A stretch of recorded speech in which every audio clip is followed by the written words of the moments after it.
on a élaboré donc des outils de suivi et évaluation. Et en premier, on a le questionnaire communautaire. Et la nouveauté cette année, le questionnaire communautaire était renseigné au début de l'enquête, avant que les animateurs n'aillent sur le terrain pour faire l'enquête au niveau des ménages. Et cette année, la nouveauté, c'est que le questionnaire communautaire sera renseigné à la fin de l'enquête. Donc, ils n'auront plus à aller sur les lieux d'apprentissage pour collecter les infos. Ils vont attendre que les animateurs aillent dans les ménages pour connaître les lieux d'apprentissage que fréquentent les enfants qui sont au niveau des ménages. Et une fois que ce sera fait, donc, il y aura une liste de tous les lieux, autant pour moi, de tous les lieux d'apprentissage qui seront enquêtés donc, par les superviseurs. Et cette liste sera fournie par l'équipe quantitative qui est là au LARTES. Donc c'est ça la nouveauté. Et vous avez ici le questionnaire communautaire avec les différentes questions et les différentes rubriques, de même que les filtres et toute observation qui se trouvent au niveau du questionnaire. En premier lieu, nous avons donc tout ce qui est renseignement sur la collecte, à savoir donc la date de l'enquête, etc., la date de supervision. Ensuite, nous avons tout ce qui est identification de la localité où se trouve donc le superviseur, en allant de la région vers donc le numéro de téléphone du répondant, c'est-à-dire si c'est un directeur d'école, on prend donc ses contacts. Si c'est un chef de quartier ou bien un chef de village, pareil, on prend donc ses contacts avant de partir.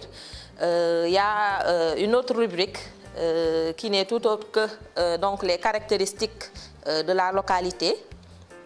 Et nous avons bien donc noté ici que ces questions renseignent sur les caractéristiques de la localité dans laquelle se trouvent les lieux d'apprentissage. Donc c'est à peu près tout ce qui est information. S'il y a par exemple un point de santé dans la localité, s'il existe donc l'électricité ou bien l'eau potable, donc c'est des questions de ce genre. Il y a une autre rubrique par rapport donc au lieu d'apprentissage. On va prendre toutes les informations de façon détaillée sur les lieux d'apprentissage qui se trouvent dans la localité. Il y a également les caractéristiques du lieu d'apprentissage. On va essayer de prendre ici toutes les informations relatives donc au lieu d'apprentissage. Par exemple, le nombre de salles de classe, le nombre d'enseignants, le nombre d'élèves selon le niveau d'apprentissage, etc. Donc, on prend toutes ces informations. Ensuite, on a la disponibilité des manuels, les conditions matérielles donc des lieux d'apprentissage, etc. Donc c'est à peu près ça, de façon globale, le questionnaire communautaire qui doit être renseigné donc par le superviseur. Et comme je vous l'ai dit tantôt, la nouveauté cette année, c'est que ce questionnaire ne sera pas renseigné au début de l'enquête, il sera donc renseigné à la fin, une fois que les animateurs auront pris toutes les informations au niveau des ménages. Et la liste des lieux d'apprentissage à enquêter par le superviseur sera fournie par l'équipe statistique. Donc c'est ça le premier outil de suivi et évaluation qui concerne le superviseur. En deuxième lieu, nous avons le carnet de terrain. C'est un outil que les superviseurs ont l'habitude de renseigner. Depuis qu'on a mis en place donc, ce dispositif de suivi et évaluation, le carnet de terrain a toujours donc, existé. Nous avons peut-être actualisé le carnet de terrain, mais c'est à peu près les mêmes rubriques que les années passées. On a le numéro du carnet de terrain parce que c'est un outil qui est renseigné de façon hebdomadaire. Donc toutes les semaines, l'équipe technique doit recevoir un carnet de terrain de la part donc des superviseurs qui sont sur le terrain. Et comme vous le voyez ici, on a numéroté de 1 à 4, sachant que l'enquête va durer donc 1 mois. Nous aurons donc 4 carnets de terrain dans le mois. il y a le nom du superviseur qui est en charge du carnet de terrain. Il y a l'ONG partenaire. Par exemple, si c'est la COSIDEP, vous mettez COSIDEP. Si c'est l'ONG Pacte, vous mettez Pacte, etc., etc. Donc, il y a aussi la zone qui est couverte par le superviseur. Comme le superviseur aura en charge plusieurs DER, donc dans chaque DER, il peut mettre, par exemple, si c'est le DER de Gueule Tapée, il met ici Gueule Tapée. Si c'est Yoff, il met Yoff, etc., etc. Et le nombre de binômes qu'il a suivi dans la semaine avant qu'il n'envoie le carnet de terrain. Et le nombre de binômes aussi, ça peut varier. Il peut suivre dans la semaine 3 ou bien 4, ça dépend de ses déplacements sur le terrain. Donc, il mettra ici le nombre de binômes qu'il a suivi dans la semaine. Et de bien noter aussi la date de supervision. Maintenant, de façon détaillée, on a sur le carnet de terrain ces différentes rubriques. On a en premier lieu le niveau d'exécution des activités. C'est-à-dire, à la première semaine, combien de ménages ont été faits par les animateurs qu'il suit sur le terrain, etc. Il y a aussi les principales difficultés que l'on rencontre sur le terrain. C'est les difficultés d'ordre logistique, etc. Ou bien des difficultés en rapport avec les outils d'enquête. Par exemple, une tablette qui bug ou quelque chose comme ça, des zones qui sont éloignées, des cas de refus, ça peut arriver. Donc, c'est ces genres de difficultés que le superviseur renseigne ici dans la partie difficultés. Et une fois qu'il rencontre des difficultés sur le terrain, il va essayer, oui, le superviseur, il va essayer de prendre des mesures pour essayer de contourner ces difficultés. Et il peut aussi nous informer sur les difficultés. Et nous, au niveau donc, de l'équipe technique, on peut essayer de voir quel genre de solution on peut prendre pour contourner ces difficultés rencontrées sur le terrain. Il doit également renseigner sur le carnet de terrain les bonnes et les mauvaises pratiques observées sur le terrain. Donc, par exemple, comme je le disais tantôt, il peut y avoir des cas de refus. Il peut arriver qu'on entre dans un ménage et que le chef de ménage refuse de répondre aux questions. Voilà, il peut y avoir aussi une indisponibilité des enfants ou bien même du chef de ménage due à des activités, par exemple champêtres, etc. Donc tout ça, c'est à noter sur le carnet de terrain. Et les limites dans le dispositif de suivi de la collecte avant de faire des suggestions aux organisations partenaires et à nous-mêmes, c'est-à-dire l'équipe technique. Et j'insiste beaucoup sur le renseignement de cet outil qui n'est tout autre que le carnet de terrain. Chaque année, nous recevons des carnets de terrain, une panoplie de carnets de terrain où il n'y a que des néants. De grâce, évitez de mettre néant partout. Il faut renseigner de manière fine donc, ce carnet de terrain qui nous aide vraiment, une fois exploité, de voir comment les activités se sont déroulées sur le terrain et de voir comment on peut améliorer certains aspects dans le futur. Donc de grâce, il faut essayer de renseigner de manière très détaillée donc, ce carnet de terrain. Comme troisième outil, on a la grille de supervision des animateurs. Donc, comme vous le voyez, on a dit à administrer par le superviseur. Et cette grille est à remplir de façon hebdomadaire, comme le carnet de terrain.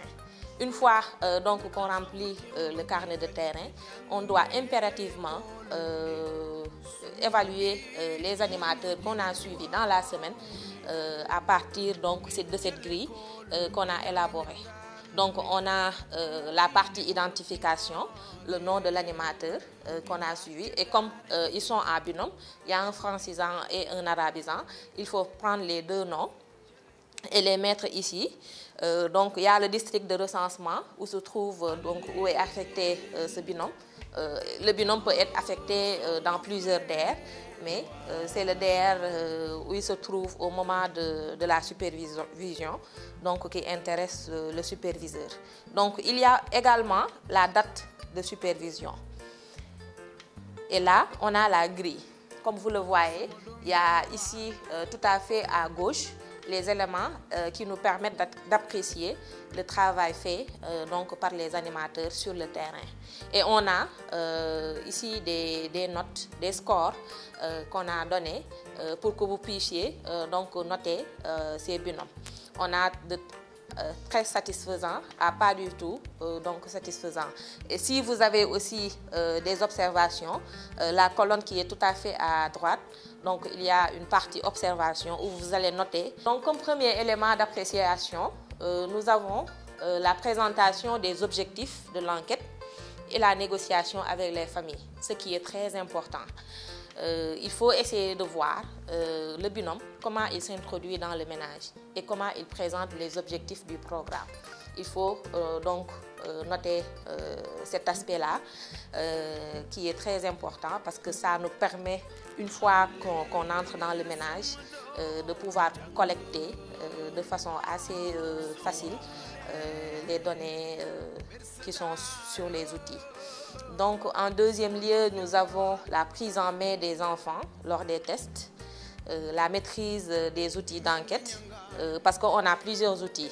On a même donc allégé donc le travail des animateurs avec la tablette où il y a cette année tous les outils qui ont été développés par les différents volets, à savoir l'équipe Canti et l'équipe pédagogique, de même que le volet suivi évaluation. Donc sur la tablette, on a tous les questionnaires, ménage communautaire et le module enfant. De même, on a tous les tests de lecture, de mathématiques et de culture générale en arabe comme en français. C'est à partir également de ces consignes qu'on évalue les enfants en lecture et en mathématiques. Et si on passe à côté des consignes, la collecte ne sera pas facile. Ou bien on va biaiser donc toute la collecte. La gestion du temps aussi, c'est pas pour rien qu'on travaille en binôme. Il y a un francisant, il y a un arabisant et derrière eux, il y a un superviseur qui suit un peu le niveau d'exécution des activités. Donc le partage des tâches aussi au sein du binôme, c'est un aspect à évaluer à la fin. Le partage des résultats du test avec les parents. Peut-être je ne l'ai pas dit au début, Djangando a comme innovation cette année tout un dispositif, il y a tout un dispositif qui gère donc le changement. Donc, c'est-à-dire après les évaluations, qu'est-ce qu'on peut faire pour améliorer donc la qualité de l'éducation en lecture, en mathématiques. Donc, on a mis en place ce dispositif de changement à partir donc des résultats que nous avons eus en 2014 et des résultats qui sont assez faibles, surtout en lecture, compréhension et en mathématiques, pour la résolution de problèmes. Donc on a mis en place ce dispositif. Et ce n'est pas pour rien aussi qu'on partage les résultats du test avec les parents, parce que ça leur permet aussi de connaître le niveau réel de leurs enfants, comme le test se fait donc, au niveau des ménages. Il y a également une autre nouveauté, c'est-à-dire le recueil des erreurs commises par les enfants au moment des tests. Au moment où on administre donc le test de lecture, de mathématiques ou de culture générale, en même temps, on essaie de recueillir à travers une grille que je vais vous présenter tout à l'heure, on essaie de recueillir toutes les erreurs qui sont commises par les enfants. Et ça va nous permettre, nous, au niveau du volet suivi, évaluation, gestion du changement, de pouvoir faire des propositions aux acteurs, et on l'a commencé d'ailleurs. On a mis en place tout un dispositif, comme je l'ai dit, de remédiation. Et là, on a élaboré 2 guides, même 3, je dirais même 4. Donc, on a mis en place, on a élaboré ces outils, des guides de remédiation en lecture, en mathématiques, un guide pour le suivi à domicile et un autre guide pour les enseignants en langue arabe. Donc c'est ces erreurs-là, une fois exploitées, qui nous permettent de faire des propositions pour essayer un peu d'aider ces enfants qui ont des difficultés au niveau de leurs apprentissages. Exemplaire de cette charte de bonne conduite que vous signez, c'est ça l'outil qui permet un peu d'évaluer le travail des animateurs sur le terrain. Et comme je vous l'ai dit tantôt, il y a des fiches qu'on a élaborées pour un peu essayer de recueillir les difficultés qu'ont les enfants en lecture et en mathématiques. Là, nous avons la fiche de collecte des erreurs en lecture et nous avons en premier lieu toute la partie identification, nom de l'animateur, le DR où il se trouve au moment de la collecte et le nom de l'enfant donc qu'il évalue. Nous avons bien spécifié ici, le superviseur collecte les erreurs les plus fréquentes commises au niveau de chaque rubrique auprès des binômes et les transcrit telles quelles sur la fiche. Donc c'est un outil qui est à renseigner par le superviseur. C'est les animateurs qui font le test au niveau des ménages. Donc c'est aux animateurs de recueillir toutes les erreurs qui sont commises par l'enfant au moment du test. Et une fois qu'il note les erreurs à côté, à la fin ou bien à la fin de chaque semaine, il peut donc remettre à son superviseur toutes les erreurs qu'il a collectées dans la semaine ou bien dans la journée. Et c'est au superviseur maintenant de remettre ces erreurs au niveau de cette grille-là qu'on a élaborée à cet effet. Donc on a la rubrique, les erreurs commises et toute autre observation qu'il peut mettre. Donc comme première rubrique, on a suivi un peu la structure du test. On a la lecture de sons et de lettres. On a la lecture de syllabes, la lecture de mots, la lecture courante et la lecture compréhension. Donc ça, c'est la partie lecture. Le superviseur, donc, il met toutes les erreurs commises et c'est les erreurs que ces animateurs lui ont remis. Il met au propre ici et toutes les observations aussi qu'il peut mettre. Après la fiche de collecte des erreurs en lecture, on a ici les erreurs qui sont commises par les enfants en mathématiques. Comme la première fiche, nous avons la partie identification. Il met le nom de l'animateur, peut-être même le binôme, les deux animateurs, le district de recensement où il se trouve et le nom de l'enfant qui est concerné. Donc ici, comme pour la lecture, c'est le superviseur qui renseigne la fiche une fois que ces animateurs lui ont remis toutes les erreurs qu'ils ont notées au moment de la collecte.